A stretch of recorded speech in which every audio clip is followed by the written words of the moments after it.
네, 저기 기출 문제거든요.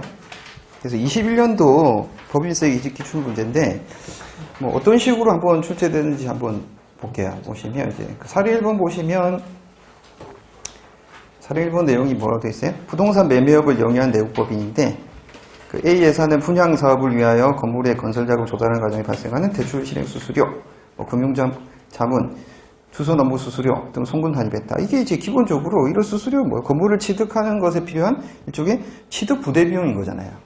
이런 취득 부대 비용에 해당되는 부분이 발생하는데, 근데 이제 자금을 조달하는 과정이니까 이거 이제 건설 자금 이자의 성격에 해당되는 것으로 볼 수도 있지 않나, 이렇게 해석할 수도 있겠죠? 뭐 그렇게 해석할 수도 있는 거잖아요. 그렇죠? 자, 그 다음에 이제 부분을 쟁점수주 X건물 취득가액이 포함되는 것으로 보아 입금 산입하여 A에게 법인세를 부과하고자 했다. 취득가액에 포함이 되면 이게 이제 송금 불산입 유보 뭐 이런 식으로 했겠죠? 세무회계니까. 그럼 뒤에 이제 그 두 번째 장 제가 나눠드린 거 보시면 물음 1번을 보세요. 그래서 물음 1번 문제 어떻게 법인세 부과 처분이 적법한지에 대해서 논하시오. 적법한지. 이렇게 처분하는 게 맞느냐? 예. 맞는 거 아닌가? 네, 맞습니다. 이렇게 맞습니다. 이러면 예, 한 줄 쓰고 네, 맞습니다. 네, 이의 없습니다. 이러면 예. 떨어지는 거지 뭐. 궁고를 써야 되잖아요. 그다음 이제 사례 2를 한번 볼게요. 사례 2 보시면 뭔가 아니기 때문에 이렇게 문제가 나왔단 말이에요. 왜 아닐까 한번 생각을 해보라고. 이거 이렇게 하면 안 될 것 같은데 사례 2번 보시면. 이게 내국상장법인 주식회사 있는데 쭉 한번 읽어볼게요. 상표권을 영구무상 사용할 수, 영구무상 사용할 수 있는 상표권 사용 계약이라고 하면 대가 지급 없이 한 거네요. 그래서 이거를 라이센스 계약에 해당되는 것으로 쭉 보시면, 미래의 경제적 효익의 존재를 모두 충족하는 무형자산에 해당한다. 그러면 이거는 대가 지급 없이 자산으로 인식할 수 있습니까? 없습니까? 회계상으로. 이건 회계인데? 내가 대가를 지급하지 않고 이 상표권에 해당되는 것들을 무형자산 인식을 하느냐? 불가능할 건 없지. 뭐가 되니까 그러면? 자산 수중이익이 되는 거 아니에요. 무형자산 인식을 했다고 하면. 근데 이제 회사가 장부상 아무런 회계 처리를 하지 않았다고 했는데, 근데 이제 세무조사를 하니까 이거 왜 회계 처리 안 했느냐? 우리는 이거 자산 수중 이익으로 보고 입금 산입해가지고 법인세 부과하겠다. 그럼 자산 수중 이익으로 한다는 말은, 즉 회사가 이거를 무형자산 인식을 안 했지만 과세관청에서 자산 수중 이익을 했다는 건 차변에다 뭘로 인식을 하겠다는 거예요? 무형자산으로 인식을 해주겠다. 이런 뜻이잖아요. 무형자산. 무형자산 인식을 하면 거기에 따라서 뭐가 있어야 되겠어요? 상각을 해야 돼. 감가상각을 해야 되는 게 있겠네. 또 다 그런 게 연결이 되는 거 아닙니까? 그럼 이것도 이제 다음 페이지 가까이 보시면, 과세관청이 부과처분이 적법하다고 볼 경우 쟁점 상표 사용권에 대해서 감가상각비 송금 산입할 수 있느냐? 송금 산입 가능하냐?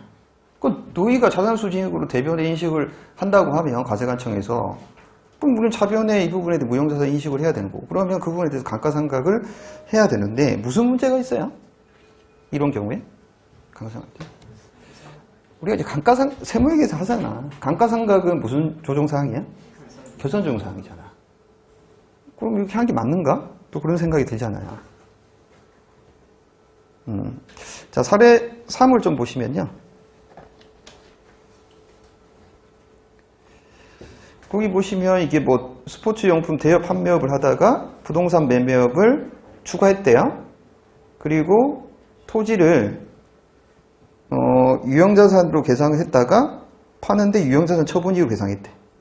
여기까지만 보면 부동산의 매매가 아니라, 부동산이 매매가 되면 뭐가 돼야 되는 거야? 재고자산이 돼야 되는데 재고자산이 아닌 것처럼 지급을 한 거죠. 네.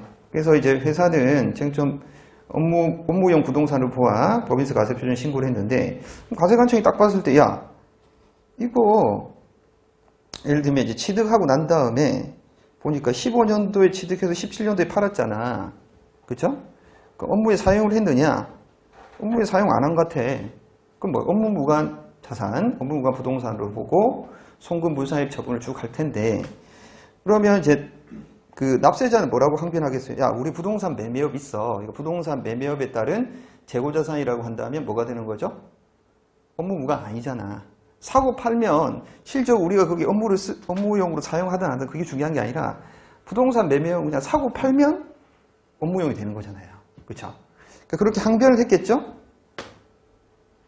그러면 이제 과세관청에서 그걸 받아들일 거냐 그거죠. 그래서 가로의 끝에 보시면 부동산 매매업의 매출이 옛날에 없었고 전체 매출의 5% 미만이다. 뭐 이런 상황이라고 한다면 과세관청의 말이 더 수긍되느냐, 납세자의 말이 더 수긍되느냐 이렇게 생각을 해보시면 되겠죠. 그래서 뒤에도 이제 문제를 보시면 네, 물음 3번에 법인세 부과처분이 적법한지에 대해서 논하시고 자, 물음 4번에 부동산 매매업의 정의와 부동산 매매업과 다른 사업을 겸용하는 경우에 주업을 판단하는 기준에 대해서죠. 근데 이제 우리가 1차 체계도 그렇지만 주업을 판단하는 기준에 대해서는 대략적으로 모르겠지만 왠지 어떤 느낌이 들어요? 전체 매출에서 그래도 한 50% 정도는 돼야지 주업이라고 할 수 있지 않을까 그런 생각이 들잖아요. 그쵸? 네. 자, 그래서 요거를 써서 제출해 주시면 좋겠습니다. 네. 오늘 끝나기 전까지. 되나? 급한가? 네. 쉬는 시간 좀 쓰시기 힘든가? 아무튼, 네, 이렇게 한번 생각을 해보세요. 그리고 나중에 끝날 때쯤 우리가 답지 한번 나눠드리면서 어떻게 해야 되는지 한번 그 전에 이런 경우에는 타당하지 쓰지는 않더라도 한번 생각을 해보셔가지고 쉬는 시간에도 어차피 잘 거니까 자는 거 대신에 이거 읽으시면서 이게 문제 이렇게 때는 난 이렇게 써야 되겠다 이런 생각을 한번 해보시면 좋겠다. 이게 21년도 기출문제입니다. 이런 식으로 나온다는 거예요, 시험 문제가. 네. 그러니까 문제를 딱 보면 내가 뭘 잘 알아야 돼요? 회계도 기본적으로 좀 알아야 되고 재무회계도 그 다음에 법인세의 어떤 처리 방식, 세무회계에서의 그런 이제 풀이 방식 이런 것들을 내가 좀 어느 정도 숙지를 잘 하고 있어야지 이런 문제를 풀 수가 있는 거야. 네.